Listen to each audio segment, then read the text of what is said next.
God entrusted His only Son. In you, Mary placed her trust.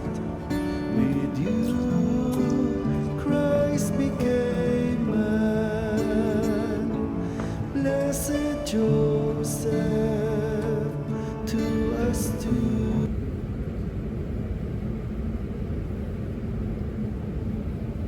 Isang mapagpalang araw po sa inyong lahat. Ngayon po ay August 2, 2026 at tayo po ay nasa ika-18 linggo sa karaniwang panahon.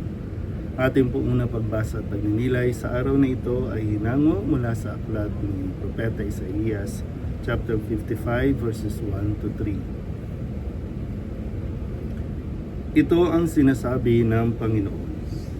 Narito ang tubig, mga nauuhaw. Ang mga walang salapi ay kumuha rito at bumili ng pagkain. Halika kayo at bumili ng alak at gatas. Bumili kayo, ngunit walang bayad. Bakit ginugugol ang salapi sa mga bagay na hindi nakabubusog? Bakit inuubos ang pera sa mga bagay na walang halaga? Makinig kayo sa akin at sundin ang utos ko, at matitikman ninyo ang pinakamasarap na pagkain. Umarito kayo, kayo ay lumapit at ako'y pakinggan. Makinig sa akin nang kayo'y mabuhay. Ako'y may gagawing walang hanggang tipan, at ipalalasap sa inyo ang pagpapalang ipinangako ko kay David. Ang salita ng Diyos. Muli po, isang mapagpalang araw sa inyo po lahat at tunay po ang aking pagpapasalamat sa pagkakataong ito na makarating dito sa isang bansa na kung saan ay talagang masasabi kong unlad, no? Dahil talagang napakahusay, maayos ang kanila pong pamahalaan. Sadyang ganyan po ang talagang nagiging epekto o resulta para sa buong bansa kapag inuuna ay ang kapakanan ng bansa. Nagamat ang bansang ito ay hindi masyadong kilala sa kanilang pananampalataya, pero ganun pa man ay sila ay may maayos, no, na pamumuhay dahil nga sa kanilang paglilingkod.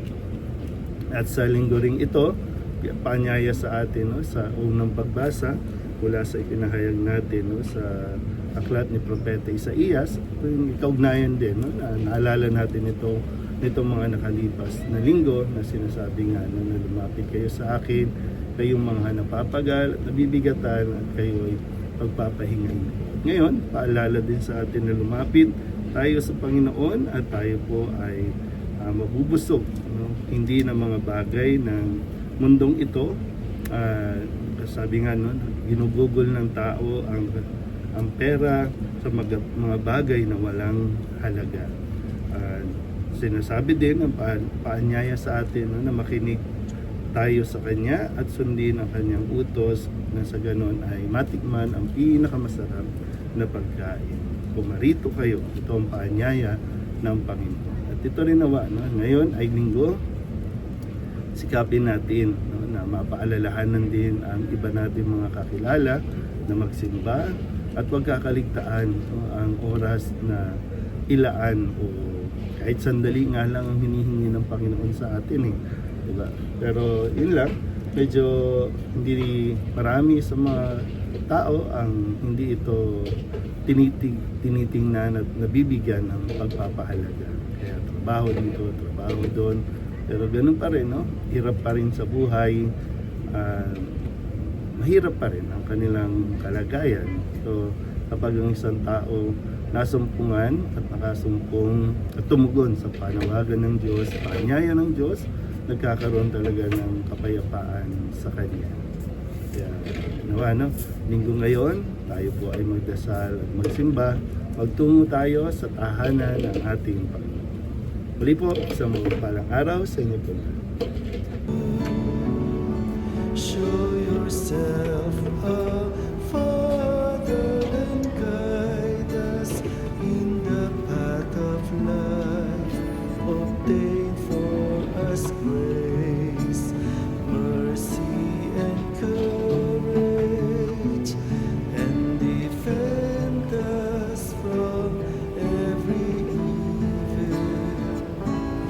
Hail, guardian of the Redeemer,